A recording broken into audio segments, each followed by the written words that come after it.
السلام علیکم ناظرین، جہانزیب عباسی ایک نئے یوٹیوب پروگرام کے ساتھ حاضر ہے۔ آج ہم اپنے اس ویلاگ کا آغاز آپ کو ایک کہانی سنا کر کریں گے،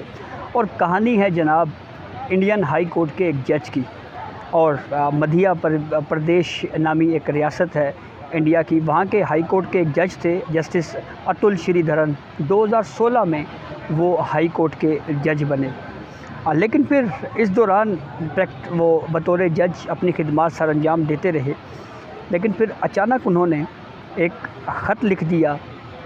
چیف جسٹس کو، اور اس میں یہ ریکویسٹ کی، یہ استدعا کی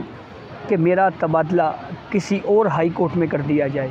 کسی اور ریاست میں یا کسی اور ضلع میں میرا تبادلہ کر دیا جائے۔ اور اس کی وجہ بڑی انٹرسٹنگ بتائی ان جج صاحب نے۔ اس کی وجہ بتاتے ہوئے انہوں نے یہ کہا کہ میری بڑی بیٹی اگلے سال پریکٹس میں آ رہی ہے، یعنی بطور وکیل جو ہے وہ پریکٹس شروع کرنے لگی ہیں، اور وہ ڈسٹرکٹ کورٹ اور ہائی کورٹ میں پیش ہوں گی اگلے سال، تو اس لیے یہ میری ریکویسٹ ہے کہ آپ جناب میرا تبادلہ جو ہے وہ کسی اور جگہ پہ کر دیں۔ اس ریکویسٹ کو 5 ممبر بینچ کے سامنے رکھا گیا، اور انہوں نے اس ریکویسٹ کو اپروو کیا، ایکسیپٹ کیا، منظور کیا، اور ان جج صاحب کا تبادلہ کسی اور ریاست میں کر دیا گیا۔ یہ ایک مثال ہے ہمارے پڑوسی ملک بھارت کی۔ اب اگر ہم اسی مثال کو اپنے پاکستان کی طرف لے کے آئیں، اور یہاں پر جو حالات و واقعات ہیں وہ اگر آپ کے سامنے رکھیں تو صورتحال بالکل واضح ہوتی ہے۔ بہت سی ایسے مثالیں یہاں پر موجود ہیں جس میں یہ الزام آج بھی لگایا جاتا ہے کہ یہاں پر فیصلے چہرے دیکھ کے کیے جاتے ہیں۔ جی ہاں، کوئی بھی سائل جو مالی طور کے اوپر آسودہ ہو، مضبوط ہو، وہ یہ کوشش کرتا ہے کہ وہ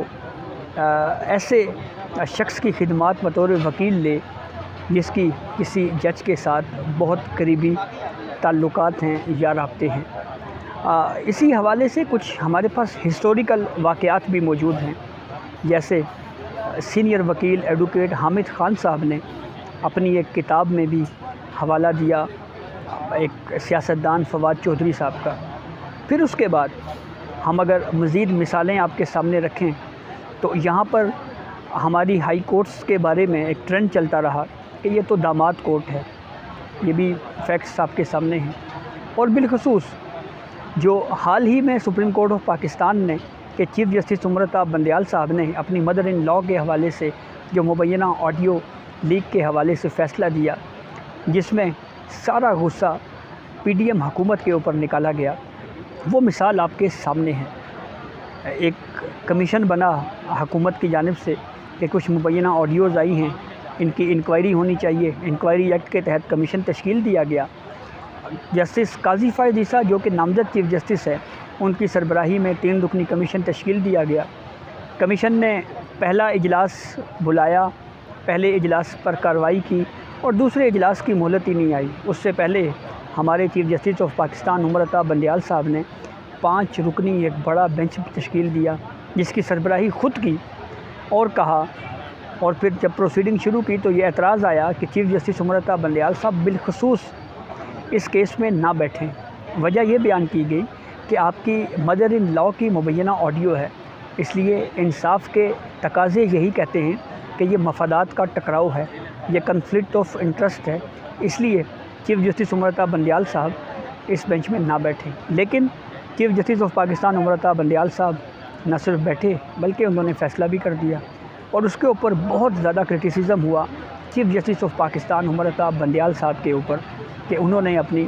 مدر ان لاء کا کیس سنا اور خود بینچ سے الگ نہیں ہوئے۔ اس کے مقابلے میں ہمارے پاس جسٹس منصور علی شاہ صاحب کی مثال موجود ہے۔ ملٹری کورٹ کیس میں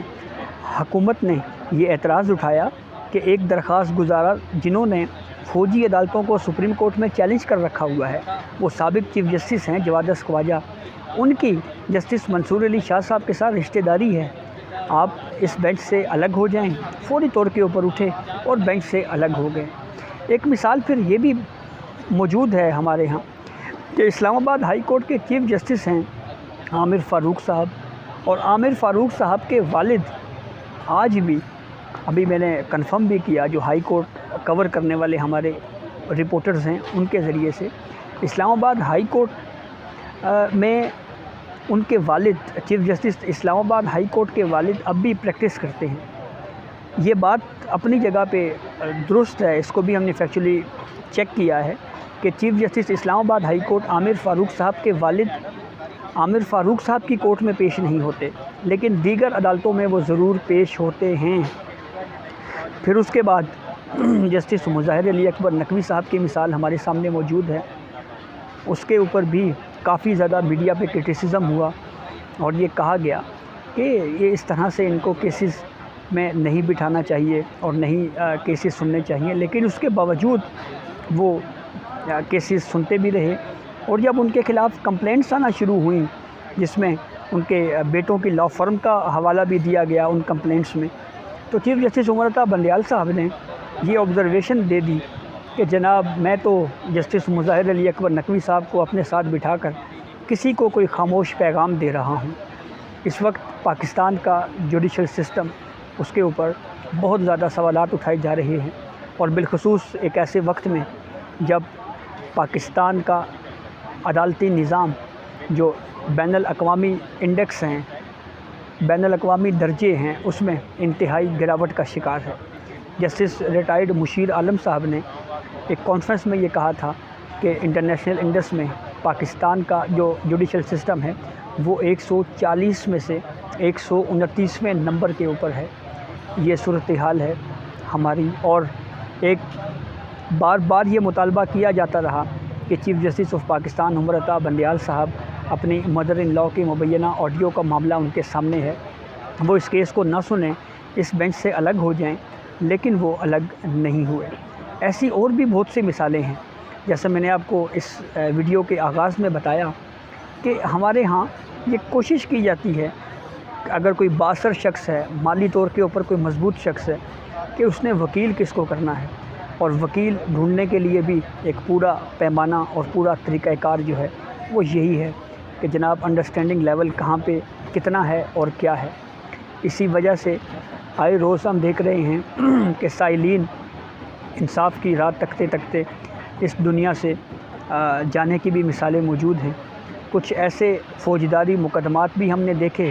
جس میں سپریم کورٹ آف پاکستان نے کسی ملزم کو شک کا فائدہ دے کر 26 27 سال بعد بری کیا، تو جب اس کی بریت کا فیصلہ جیل میں پہنچا تو آگے سے بتایا گیا کہ جناب جن کو آپ نے شک کا فائدہ دے کر باعزت بری کرنے کا حکم دیا ہے وہ اس دنیا سے ہی بری ہو چکے ہیں اور وفات پا چکے ہیں۔ یہ جوڈیشل سسٹم ہے ہمارا۔ تو یہ ایک مثال ہے ہمارے پاس ایک جج کی، ہمارے پڑوسی ملک کے ایک جج کی، کہ کس طرح سے انہوں نے اپنا ٹرانسفر کروانے کی درخواست صرف محض اس وجہ سے دی کہ نیکسٹ ایئر اگلے سال ان کی بڑی بیٹی لاء میں آ رہی ہیں، پریکٹس سٹارٹ کریں گی، تو اس لیے وہ چاہتے ہیں کہ ان کا تبادلہ کہیں اور کر دیا جائے۔ تو یہ اب تک کی اپڈیٹ تھی جس سے ہم نے آپ کو آگاہ کیا۔ بہت شکریہ۔